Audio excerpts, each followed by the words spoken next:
Assalamualaikum warahmatullahi wabarakatuh. Halo semuanya, selamat datang kembali di cerita Malam Refti. Bagaimana kabar kalian semua malam ini? Semoga kalian semua berada dalam keadaan sehat dan baik-baik saja. Malam ini aku ingin ngebacain sebuah cerita malam yang dikirim dari seorang anonim.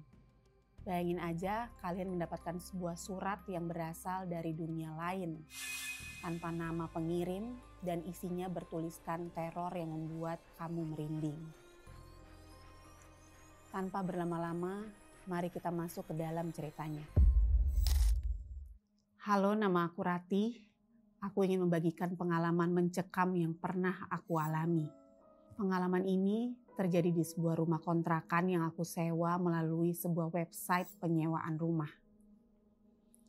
Hari itu, aku baru saja pindah tempat kerja dari kota Semarang ke kota Bandung.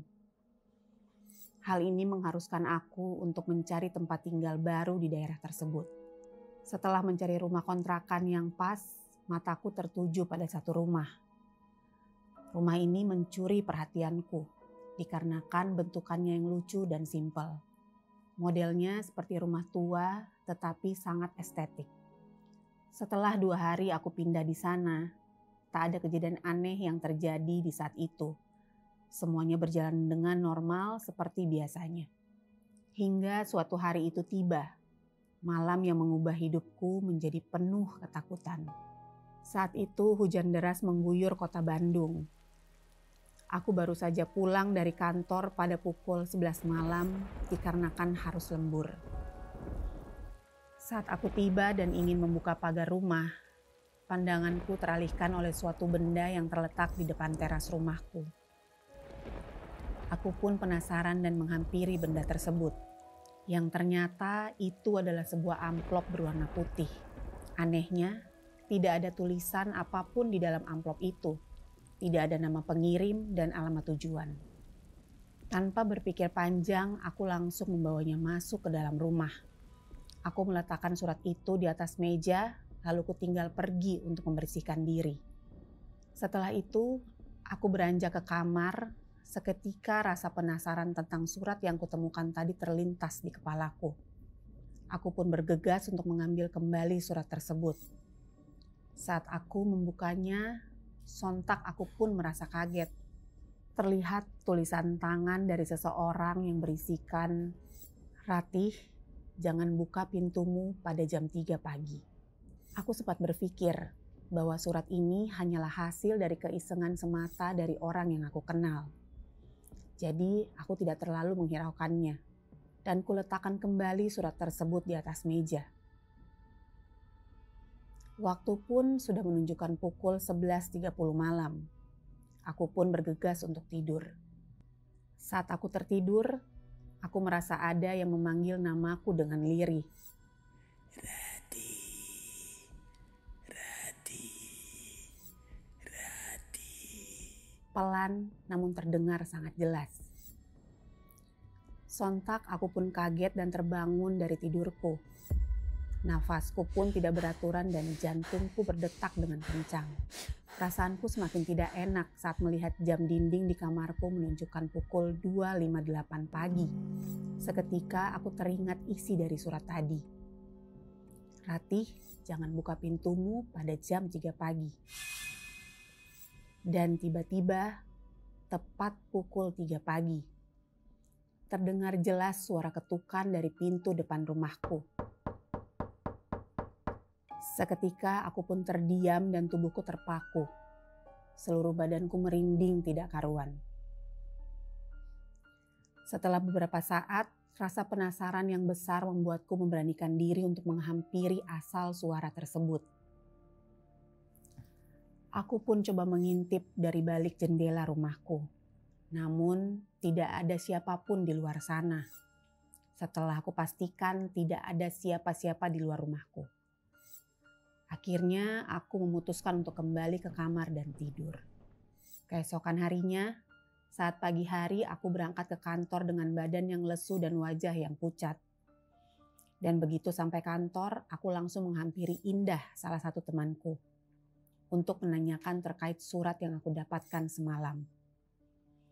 Anehnya, Indah mengaku tidak melakukan hal itu. Ini membuatku semakin penasaran dan semakin bertanya-tanya. Jika bukan Indah, lalu siapa yang mengirim surat ini? Dan apa tujuannya? Pertanyaan ini berputar-putar di kepalaku. Hari pun beranjak malam dan aku pun bergegas pulang. Setibanya di rumah, aku kembali dikejutkan dengan adanya surat yang sama seperti kemarin di depan rumahku. Terdapat lagi amplop putih yang sama seperti kemarin. Tanpa pikir panjang, aku langsung membukanya. Suratnya bertuliskan, "Aku melihatmu mengintip dari jendela kamarmu. Seharusnya kamu tidak melakukan itu." Aku yang saat itu capek dan langsung membuka surat tersebut dan berteriak dengan kesal. "Siapa sih kamu? Ini sama sekali nggak lucu." Setelah berteriak, aku langsung masuk ke dalam rumah dan ingin cepat-cepat mandi lalu tidur. Namun tiba-tiba, tepatnya setelah aku mandi, aku mendengar suara ketukan yang sama dari arah pintu rumahku. Sontak ini membuatku kaget dan langsung buru-buru pergi menghampiri. Saat sedang berjalan ke arah pintu, aku melihat dari celah bawah pintu seperti ada bayangan orang yang berdiri. Ia menyelipkan sebuah amplop melalui celah bawah pintu. Lalu bayangan itu seketika langsung menghilang. Nyaliku langsung menciut ketika melihat kejadian itu. Hawa dingin langsung menyelimuti badanku. Kakiku lemas. Tetapi lagi-lagi rasa penasaran yang membuatku berani untuk mengambil surat tersebut. Aku berjalan perlahan mendekati pintu dan mengambil surat tersebut. Kubuka surat itu secara perlahan. Namun isinya agak berbeda. Kali ini tulisan dari surat tersebut berwarna merah, seperti ditulis menggunakan darah. Tulisannya berbunyi, "Jangan pernah sekalipun kamu berteriak kepadaku." Saat membacanya, badanku terbujur kaku penuh dengan ketakutan. Aku berpikir sudah membuatnya marah. Aku berusaha menenangkan diri, berharap kejadian ini hanyalah orang yang iseng saja. Tetapi saat aku ingin mengambil air minum di dispenser, ekor mataku menangkap sesuatu. Tepat di jendela dapur rumahku, terlihat bayangan samar. Ada satu sosok yang berdiri dan menatapku dari luar jendela. Seketika aku pun pingsan saat itu. Keesokan harinya, sekitar jam 9.20 pagi, aku terbangun. Kepalaku terasa sakit dan ada bekas memar di bagian dahi. Mungkin ini karena saat pingsan, kepalaku tak sengaja terbentur ke lantai. Setelah kejadian itu, badanku terasa lemas dan memutuskan untuk tidak pergi kantor. Pagi itu, aku bengong saja di meja makan, memikirkan kejadian menyeramkan tadi malam. Daripada kepikiran terus, aku mencoba mengalihkan perhatianku dengan menonton drama kesukaanku di salah satu platform streaming langgananku. Hari itu, waktu berlalu dengan cepat. Jam dinding di kamarku menunjukkan pukul 21.30 malam. Karena keasikan menonton, aku lupa untuk makan malam. Akhirnya, aku memutuskan untuk pergi keluar untuk membeli makanan. Saat aku berjalan keluar dan menutup pintu rumahku, turun hujan yang sangat lebat dan disertai petir yang menggelegar. Aku mengurungkan niatku untuk keluar dan lebih memilih memesan makanan dari aplikasi pesan antar. Sembari menunggu pesananku datang, aku melanjutkan tontonanku. 1 jam pun berlalu. Makananku belum kunjung datang. Aku berpikir, mungkin gara-gara hujan kali ya, jadinya pengirimannya lebih lama. Akhirnya aku memutuskan untuk ke dapur dan membuat roti lapis untuk mengganjal perutku yang sudah keroncongan. Berselang 5 menit, terdengar suara ketukan dari pintu. Dan aku berpikir, akhirnya makanan aku yang aku tunggu-tunggu datang juga. Tanpa lama-lama, aku langsung berjalan menghampiri pintu dan membukanya. Saat aku membuka pintu rumahku, tiba-tiba angin kencang berhembus masuk ke dalam rumah. Seluruh tubuhku langsung merinding, dan anehnya lagi, barang yang terletak di depan pintu bukanlah makanan yang aku pesan, melainkan sepucuk surat lagi. Surat kali ini bentuknya berbeda dari malam-malam sebelumnya. Jika kemarin amplop berwarna putih polos dan tulisannya berwarna merah seperti ditulis menggunakan darah, tetapi kali ini amplopnya terlihat lusuh dan berwarna coklat kusam. Seperti ada bekas darah yang sudah mengering melumuri amplop tersebut. Kali ini aku sudah ketakutan dikarenakan serangkaian kejadian-kejadian kemarin. Aku langsung masuk kembali ke dalam rumah dan berlari ke kamarku. Kepala dan tubuhku dipenuhi rasa takut dan kepanikan. Namun tiba-tiba listrik di rumahku mati. Tentu saja hal ini membuatku semakin takut. Aku ambil handphone dan menyalakan flash untuk menerangi kamarku. Tak lama setelah kejadian itu, terdengar suara langkah kaki. Langkah ini seperti ada seseorang yang berjalan di dalam rumahku. Langkahnya terdengar semakin mendekat ke arah pintu kamarku. Aku pun semakin menjerit ketakutan. Aku berteriak, "Apa maumu? Apa salahku? Tolong jangan ganggu aku." Teriakku sembari menangis ketakutan. Setelah teriakan itu, langkah tersebut berhenti. Lalu terdengar suara dari bawah pintu kamarku. Ternyata sosok tersebut menyelipkan surat yang di luar tadi ke dalam kamarku. Tidak sampai di situ. Terdengar suara pelan dan lirih dari arah kanan tempat tidurku. Aku seperti dibisikkan sesuatu. Ambil surat itu, Rati, dan bacalah isinya. Aku yang mendengarnya semakin ketakutan dan menangis histeris. Sosok ini tepat berada di dekatku dan mulai mengeluarkan suara tangisan juga. Suara tangisan perempuan yang sangat menakutkan. Aku yang sangat ketakutan mencoba untuk melihat sosok ini. Aku beranikan diri untuk mengarahkan cahaya flash dari HP-ku ke arahnya. Pelan-pelan kuarahkan cahaya kepadanya dan terlihat jelas bentukan wajah dari sosok perempuan ini.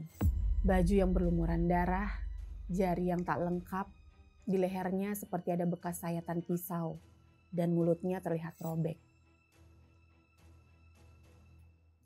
Setelah melihat perawakan sosok perempuan ini, aku pun langsung lari terbirit-birit ketakutan keluar meninggalkan rumahku. Aku berlari di tengah hujan yang deras dan berteriak minta tolong. Berharap ada seseorang yang mendengar teriakanku. Lalu saat aku menoleh ke belakang, aku melihat sosok perempuan ini berdiri tepat di depan halaman rumahku sambil tersenyum lebar. Dan tanpa sadar kakiku tersandung sesuatu. Aku pun terjatuh. Penglihatanku mulai samar dan akhirnya pingsan. Keesokan harinya aku terbangun.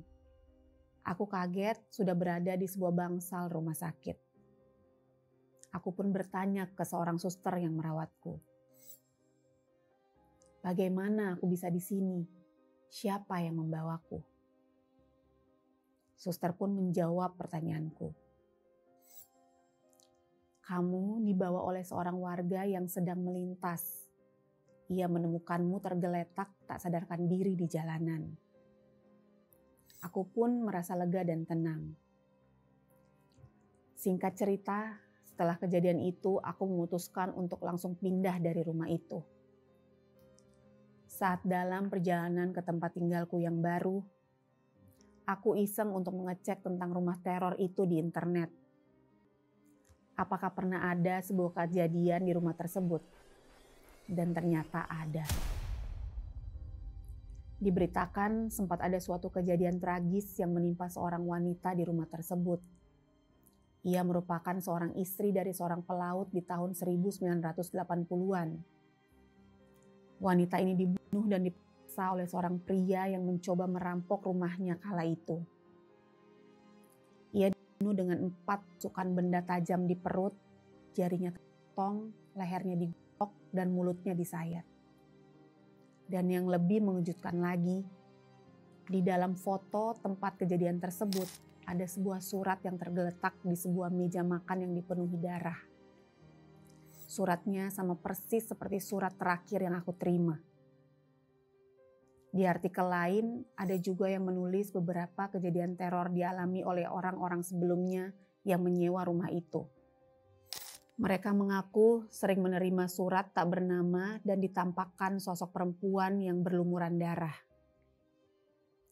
Sampai sekarang, aku lagi mencoba melupakan kejadian itu. Beberapa kali aku mengunjungi psikiater untuk menyembuhkan rasa trauma ini. Dan anehnya, sosok tersebut terkadang datang menghampiriku di dalam mimpi. Ia berkata dengan suara yang lirih. Kamu harus membalas suratku. Bagaimana menurut kalian? Apa yang akan kalian lakukan jika berada di posisi Ratih? Tapi fun fact-nya, cerita ini dikirimkan oleh seorang anonim yang tidak mau disebutkan namanya. Ia hanya menuliskan nama samaran yang bernama Ratih. Aku tidak tahu pasti apakah tempat kejadian ini asli atau tidak. Yang pasti, cerita yang dia alami sangat mengerikan dan mencekam. Terima kasih buat kalian yang sudah mendengar cerita yang aku bawakan malam ini. Jika kalian punya cerita pengalaman horor lainnya, boleh kalian share ke aku. Share-nya ke email di bawah ini. Siapa tahu cerita kamu bisa aku bacain untuk episode-episode selanjutnya. Assalamualaikum warahmatullahi wabarakatuh.